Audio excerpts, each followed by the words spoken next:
Alors ce soir tokolobela nini lelo tozoloba sujet na biso bosi bomoni na ba titre oyo ezoleka na YouTube et puis eza na Facebook ezali le déboulonnement de la Kabylie et son système entre parenthèses article 64 oyo batu nyonso balobaka et puis bomona kita otoleka na papa Coco tomeka ki mwa mukie kotangela bino article 64 oyo batu ebele balobaka yango mais peut-être bayebaka te elobi nini exactement mais na mokuse bino nyonso boyebi article 64 ezali pouvoir oyo ezozonga na peuple po peuple ayeba kolongola bao balingi kofana na pouvoir par la force. Alors toza na ba thème ebele ba sous-thème oyo tokodévelopper. Premier point tokolobela les élections 2018 nazala bandeko nanga awa oyo vraiment baza vraiment lelo na capacité na habilité à répondre na ba question na biso. Il faut babete la biso par rapport ndenge makambo ba élection bandaki na 2018. Est-ce que c'est pas ça qui comment? Est-ce que c'est pas ça qui ndenge sengeli ndenge élection et ça la mara bamboka nyonso ou bien et c'est pas ça qui comment? À partir de là le quoi to banana élection to kiti na accord secret. Il y a FCC na cash parce que yango ndezolo bama badeko tokoki ko kanga muno côté problème il y a corps o ezolo bama to uti pe komona mwana mboka papa Martin Fayulu na meeting na ya salaki a soulever kaka point wana ya accord secret oyo bandeko bolimbisa bobenga ngate na za live accord secret oyo FCC na cash et yokanaki. Troisième point tokolobela l'avenir de Lamuka et UDPS. Est-ce que Lamuka est un avenir ou pas malgré la commission plateforme politique. Tozomona c'est comme si quelque chose derrière au bazo caché. Ceux qui toyoki bato toyo bazala pembeni na bango par exemple porte-parole Francis Kalombo makambo ya lobi na obiso tozomona bokese nizali.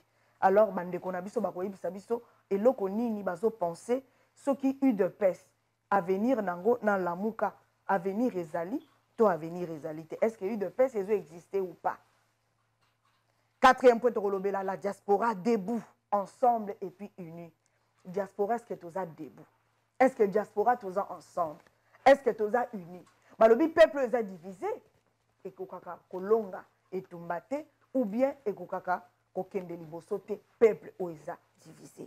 Alors cinquième point tokoloba tous derrière le leader qui est en position de force pour détruire la Kabylie. Leader en Wazanani. Est-ce que il faut tous à la cima ya Fayulu ou bien il faut tous à la cima ya président Félix Tshisekedi? Ma point autokolukato débattre, ndekotika ko insister pardon na za live, ma point autokolukato débattre yango wana. Alors sans plus tarder, avant peut-être na iyamba ba invité na biso spéciaux ya poka na lelo, na kosenga bino bo s'abonner massivement na Congo Bololo. Congo Bololo avec C majuscule, s'abonner et puis au cliquer cloche pour yeba maman Marceline Mido à za live. Ceux qui ont cliqué cloche te, moi yeba qui na za live ezate, ceux qui peut au s'abonner te difficile ya koyeba ke na za live. Et puis partager émission parce que les émissions moko ya bwanya oyo ndeko na ndeko akoluka azwa quelque chose.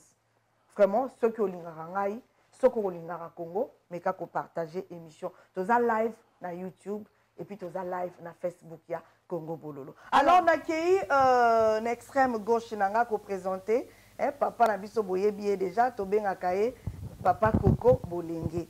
Yazali papa Coco Bolenge association socio-culturelle Congo ya Bwanya PASICA. Bonsoir papa. Bonsoir maman Mido et puis bonsoir Naba Ndekonyo surtout bako Landa biso. Boni santé na mono za mwa kolemba. Yo muto chofa kamena me mise bandite papa Coco za malili lelo. Tout à la nini to kinde. Vraiment. Et oui bana so malili yango yo continuer ou betam so moto no e oya côté na ngai. Vraiment. Papa Coco point de vue na yo. Phrase wana kaka mobima ndenge to tangi yango papa Coco okoki ko analyser yango comment. Merci maman Mido. Yes. Ndenge na comprendre phrase wana. Le mot déboulement, c'est un mot français où Isaiah Félix Tshisekedi. Donc ce qui te tient, ndenge na comprendre le titre wana, pensez à Félix Temuteza wana. Ezande Kabili aza ko exercer ndenge ndeko alobi aza ko exercer pouvoir toujours ndenge ni toko bengana bango. Donc problème eza wana eza makambo Félix alobaki. Oh Félix alobaki na nini na États-Unis aki ko éclaircir on peut na Kinshasa yango te mutu oyo to ko débattre lelo oyo.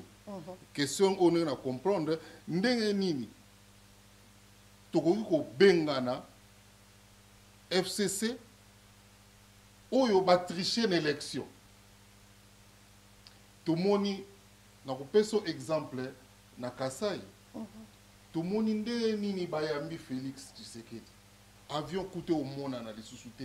Batu soki ba bimana ba cimetière soki wapi. Mais tu te rends compte FCC ba leka UDPS na ba député na ba sénateur na Kasai. Batu ndenge ba vomir la Kabylie. Est-ce que bakoki kozala na Sénat bango baza majoritaire, na Assemblée bango baza majoritaire, na gouvernorat bango baza majoritaire. Cela veut dire que ba trichaki pouvoir o bako ko détenir riboso bako détenir rango na lolenge mususu. Donc ndenge ba bito déboulonner la Kabylie. Ndenge na comprendre na système nango yango tozo totangi article 64 tout Congolais a le devoir de faire échec à tout individu ou groupe d'individus qui prend le pouvoir par la force. Bazui Sénat par la force. Bazui à gouvernorat par la force. Bazui Assemblée par la force. Qui prend le pouvoir par la force ou qui l'exerce en violation des dispositions de la présente Constitution. Toute tentative de renversement du régime constitutionnel constitue une infraction imprescriptible contre la nation et l'État. Elle est punie conformément à la loi. Na bandi bande konyo suba kozala nga d'accord que eza normalité. Tokoki ko normaliser la normalité té. Place biso ba congolais problème na biso za makasi yango wana. Et lo koza bleu to benga ngo rouge. Malamu ekomi mabe, mabe ekomi malamu. Même nzamba zo loba, mboka oyo ekomi kotia malamu ekomi mabe, mabe ekomi malamu. Nzamba zo la kela bango mabe. Donc nous devons faire très très attention. Po eloko eza pembe to komisango mwindu. Eloko ya pembe to bengango pembe. Donc ndenge na comprendre déboulonner la Kabylie ce système parce que bah ça qu'apparaître nanko na Sénat, na Assemblée, na gouvernorat. Na bandi on a pourquoi qui koloba yango wana. Siko yo lobi ke pona yo papa kokoli. Simple phrase moko simple réponse moko simple pour bande ko ba comprendre pona yo donc pour le moment au monique on a ko déboulonner système to utiliser soulèvement populaire. Ndeko matoni alobi loko moko il faut un mécanisme.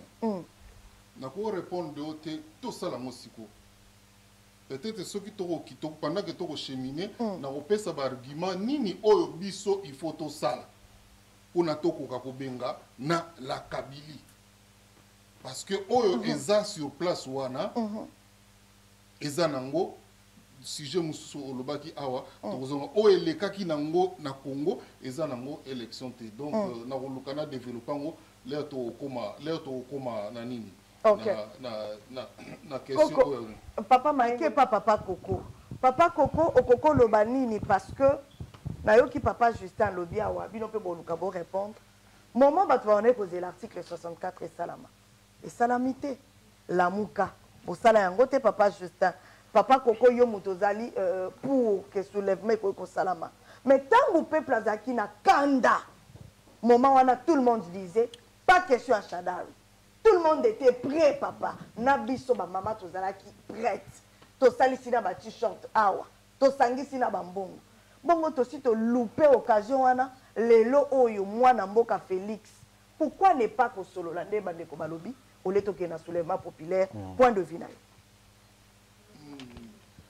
Tango na ko approuver soulèvement populaire peut-être les auto kende na kotalisa au soulèvement populaire nini oyo na koloba te oyo esalama tout de suite lelo soki nini me na koya na meka kodeta yango mais nalingaki na répondre na motuna no ya liboso oyo tuni bandeko nyonso ya baélection. OK. Oyebi élection na mboka na biso esalama une fois. Il y a une différence entre vote na élection. Élection esalamaki une fois na tango ya papa na biso Kasavubu ba votaki na parlement et azalaki élu. Élection ningo lo bato ba voter oyo azana ba suffrage ebele ye wana nde mutu ba bimisi. Mais depuis wana élection na esalama nango na Congo te Mobutu asali coup d'état na ye na ndenga zonga na ndenge papa na biso Mosé Laurent Désiré Kabila Eboya akufi na ndenge Joseph Aye na ndenge asalisi oyo tobengaki élection na 2006 mutu moko te akocontredire nga awa Jean-Pierre Bemba mutu aganyaki. Le fait que Joseph Kabila abima tokobenga ngo élection te parce que oyaki élu il fallait pas bimisa ezalaki Jean-Pierre Bemba. Donc élection esalamate. Na 2011 papa na biso Tshisekedi nde mutu aganyaki bato ba votaki trop mais azalaki élu te tomoni na bimaki Joseph Kabila. Donc tokoko parler d'élection te sikoyo toloba na élection oyo ya 2018 yango na oloba eloko soki eza vert etika la vert totika ko normaliser la normalité place mboka na biso eza ko beba yango wana papa na biso fumuki mbango lobaki pona Congo ebonga il faut spiritualité zonga na moralité ezonga immoralité za nini eloko eza pembe yo zo benga ngo vert eloko eza mabe yo za koloba ngo eza malamu tomoni barosi Chimanga bakufi ba Thérèse Kapangala bakufi kwani po Kabila kina posa élection te akina posa tikala na pouvoir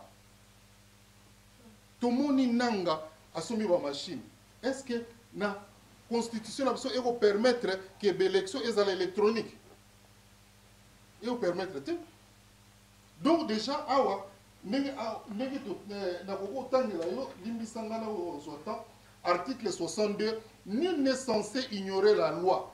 Toute personne est tenue de respecter la Constitution et de se conformer aux lois de la République. Utilisez micro, pardon. Yes. Nul n'est censé ignorer la loi. Toute personne est tenue de respecter la Constitution et de se conformer aux lois de la République. Mutumoko akoki ko ignorer loi azate. Le faux annule tout.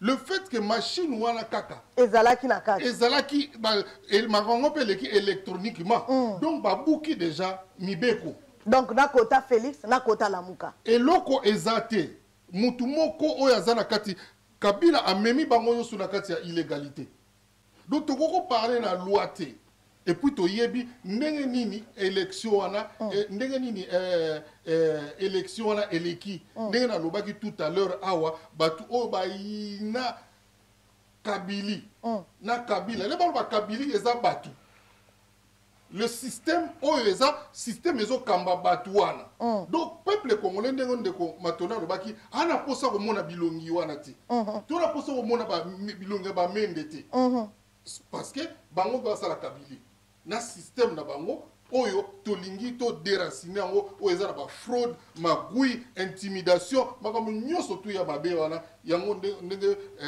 Fachi alobi a déboulonné yango donc na partout na système na bango bakende donc dire que eloko oyo eza na bakende ndenge nini pona yo batu bakende comment batu na comprendre olobi système wana il faut bakende pona yo bakende comment l'article 64 nako ya wana ningina na sisa na otikali na 2 secondes papa na sisa na première élection na lingi posa nanga eza penza ke eloko ko eza immoral to benga ngo moral mais élection wana eza élection te eza complot contre le Congo question na yo ya kinini olobi nini na tuni siko pona yo to utiliser article 64 pourtant olobi ke bato wana ba okende comment ndelo na lingi na yeba oboyi ba élection siko lokolo oboyi ba élection obozo proposer ni lelo oyo Fachi a eu pouvoir azana une partie à pouvoir mais à ça le pouvoir nyonso touté parce que Kabili ba piège déjà partout ba Congo ba piège partout Sénat ya bango premier ministre ya bango parlement ya bango ba gouverneur ya bango donc Fachi a kokane ko sala eloko moko te soki premier ministre a komi wana soki premier ministre a komi sikoyo ndenge Fachi a komi wana peuple congolais nyonso tout azala na sima na ye tozala uni na sima na ye aza le mieux placé pour na kobenga na la Kabili na sima Fayulu te na sima ya Fachi pona nini na sima ya Fachi parce que Fachi asi abotoli une partie ya pouvoir ya nani tokotala te ndenge nini ye azolaki pouvoir yango tokosolola nango mais il y a une réalité na kotala ye président te na kotala pouvoir oyo ye aza na yango parce que Kabili bakotikaka ye mais liberté soki biso nyonso omoni ndenge namoni okomozongela bango papa okomozongela bango na pecho une seconde mais oui parce que bango bazo appuyer Félix mais yo ta kolobi je défends l'idéologie tika wana eza maloba nanga papa Mayenge papa Koko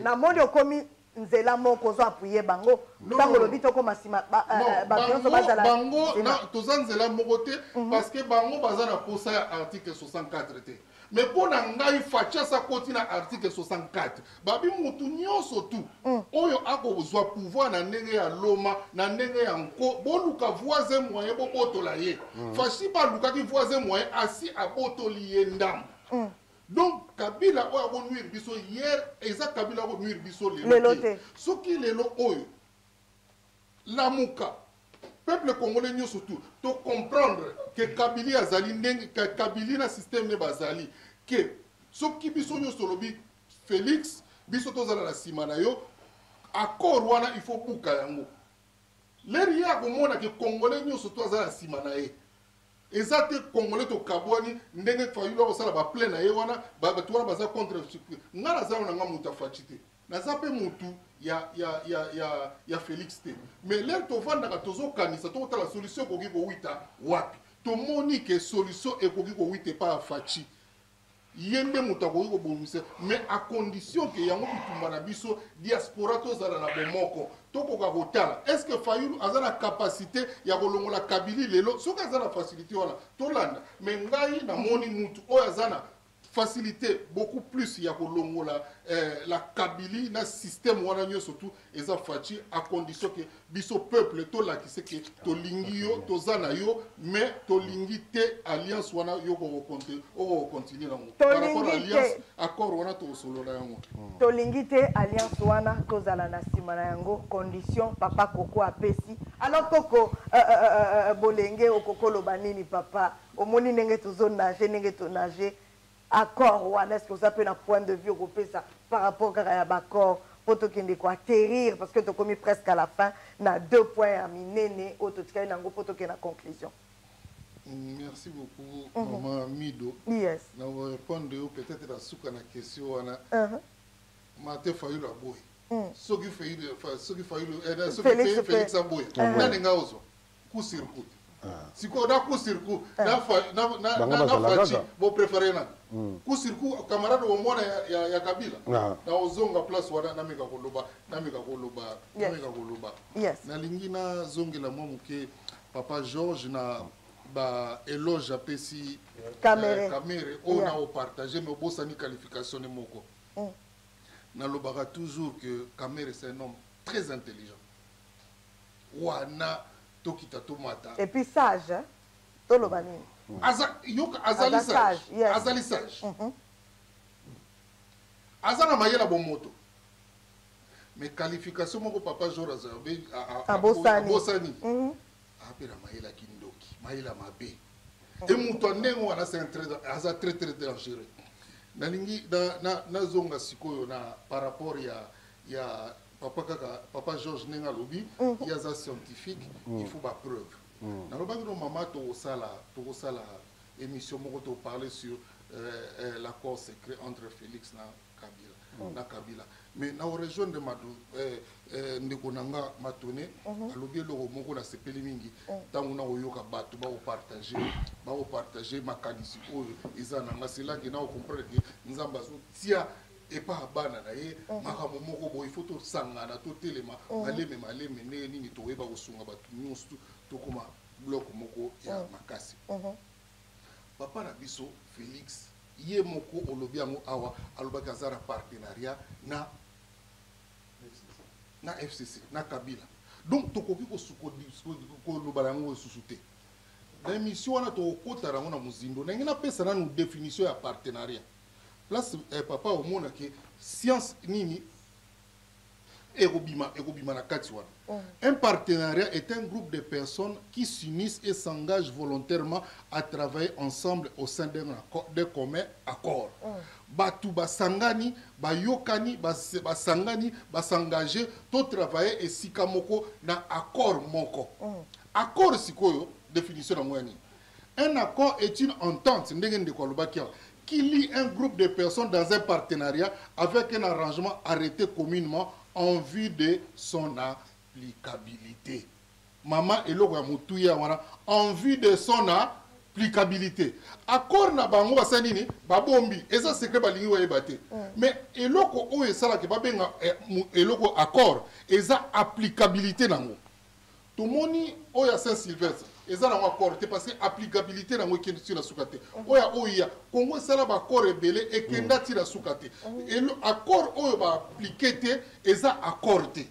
Si quoi il y a un accord, une attente qui lie un groupe de personnes dans un partenariat avec un arrangement arrêté communément en vue de son applicabilité. Nous rejoindre Ndegonanga Matoni. Accord. Et l'autre est important, c'est l'applicabilité. Et l'autre est ma commune en valeur, c'est l'applicabilité. Misala na yango. Ce qui est accord, il y a fachi.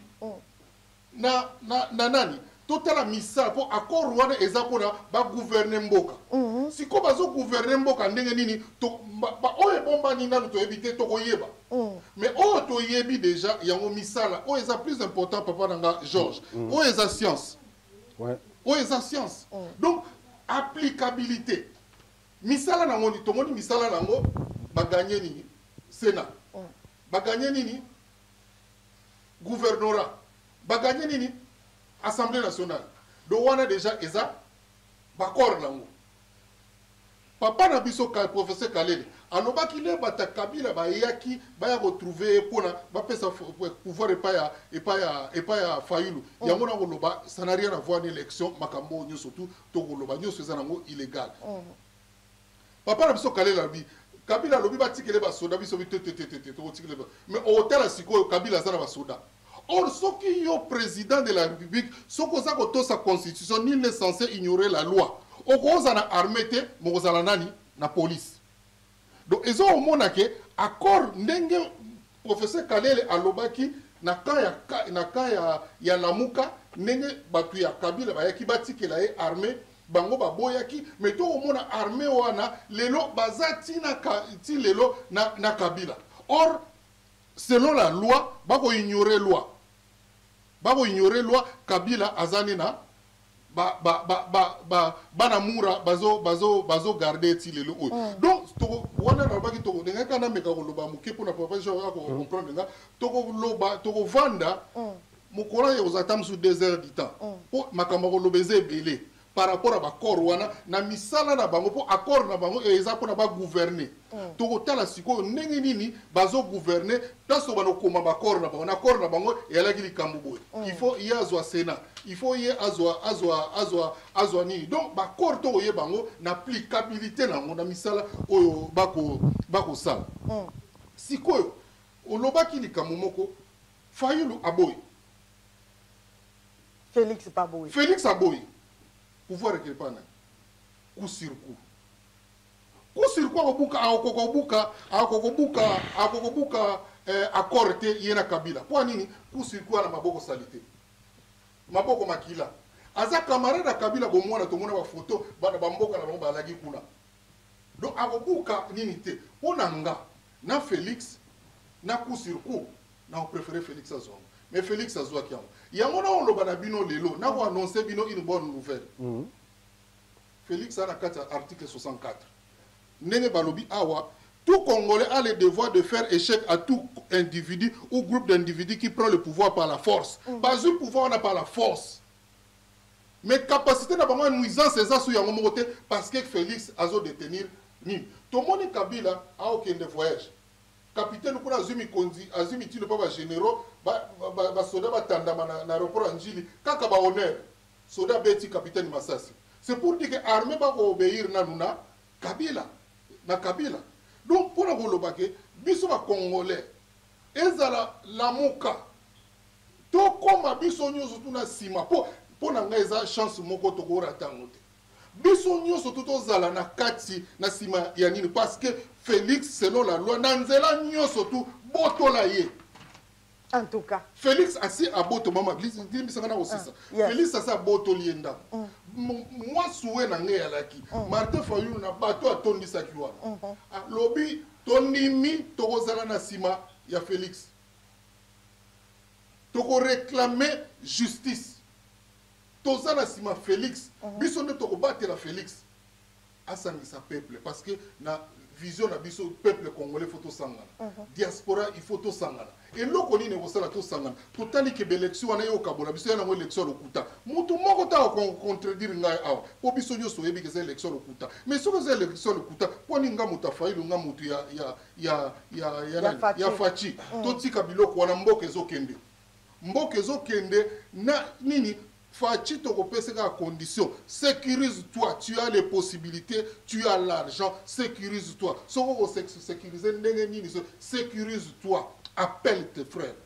Leur Kabila aux asuna position au toucher été. Abengi ba frère na. Point au président Fangana répondre. Pardon.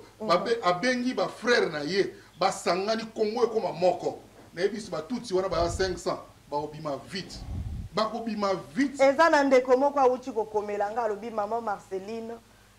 Fachi autaki lisusu kobengisa Fayulu ndenge ka Fayulu akitia wa Fayulu alingite abia kosangana na ite yozoloba basangana me Fayulu aza catégorique akoyi kosangana na Félix Tshisekedi te voilà na aza koloba boye yes toko sangana na batu nyonso tozala na sima ya Fachi si et seulement si abuki alliance wana eza alliance ya Gondoki eza alliance complot o basalaki o benga élection na kofanda na kosolola ti bongo so bofandi bosololi le ba kosolola mama yes pour webi politique sala na deux niveau to mona te nani yokanti basolola te to mona après que basolola merci beaucoup na oyebisa yo l'air ya akobuka contrat maléfique wana Kindoki oyo batutsi o balingi Kabila zonga na 2023 Kindoki ya batutsi voilà wana nde omona biso nyonso tuto kozala na ye biso nyonso to kozala na ye 600 tutsi wana baxi 600 tutsi wana obima vite merci beaucoup papa Koko Bolenge 2 minutes papa opesi biso na kombo ya nani malgré solo baki yango poto mekopesa papa Mayenga lingaki ye penda azala mwana suka to clôturer émission. Déjà, tu as la tocomi la 30. Oui, voilà. Merci, merci, merci, merci Nayo, merci d'avoir découvert surtout. Merci d'avoir téléspectateurs, Nabiso Balanibiso. Yes. Nana Bundimaki, ma critique positive, non négative, et ça, on a tout le total. Et ça, il y a un sombre. Ma commentaire, et ça, il y a neti. Il y a un sacanate. Voilà, yeah. Nanaki Nalobaboué. Tribalisme na Congo. Ezalité. Mais niveau na biso eza na niveau pena ya C fanatisme wana mtezo salaki automona tribalisme wana obazolo mais en réalité tribalisme ezate et je ne pense pas que Fayulu aza koloba maloba moko mabe oyo otinda batu na tribalisme je pense batu nde ba comprendre le pensée na été oyebi Fachi, il faut la chauffer quand ndenge Fayulu azo chauffer. Il faut la chauffer pour aller à la communauté. Pour se chauffer, mettez à tolali. Voilà. Pour se chauffer, mettez tolali. Si koyo, tu vas comprendre te ba comme bunda bango na bango. Tribalisme ezate. Donc on a soutenir Fayulu, na soutenir Fachi. Mais biso nyoso tout. Bateau news surtout bazana sima la muka. Faut discours changer. L'élection les ana ngwa lokuta. Facha sa zui parti. Ana 4 article 64. Biso to telema to talisa fachi ke batuana il faut break penza partenariat. Il faut break ango. To solo là, to ça l'émission mobimba yango papier na bando koma sur bakor wana to yeba ngo d'applicabilité na bango. Ni eloko ni ba osala. To bana ko komango ndamu ndamu aw ba bombi pe ko bimaka po e suka accord suka na applicabilité to ko yeba yango donc liloba ya suka papa liloba ya suka merci beaucoup na banzi ya koloba ezali susu mingi te na osuka kaka soki ndenge Fayulu aboyaki soki facha boya accord tondi maku circuit na banzi na suki wana en tout cas tondi maku circuit le message on a passé président Félix Tshisekedi. Mouto yinio papa azate. Mais seul souci nabiso, seul problème nabiso, Kabili o ezali pembeni na yo. Papa oyoki kolela ya bana, oyoki ndenge bandeko nabiso balobi. Poto za la sima na yo papa, il faut yo lakisa biso ke ozali vraiment chef de l'état ya solo, o longolela biso la Kabili oyo et entouré yo, poto za la na kimia. Batu oyo lokola ba Rossi Chimanga. Ba héros nationaux auto perdre na Congo, ba famille na bango, ba yeba ke oui, il y avait un président na époque telle, lelo oyo, mitema na biso sali nini epemi. Un grand merci na bande konyo so bolanda ki biso, tozala toujours sima ya Congo, ingeta to monani prochainement.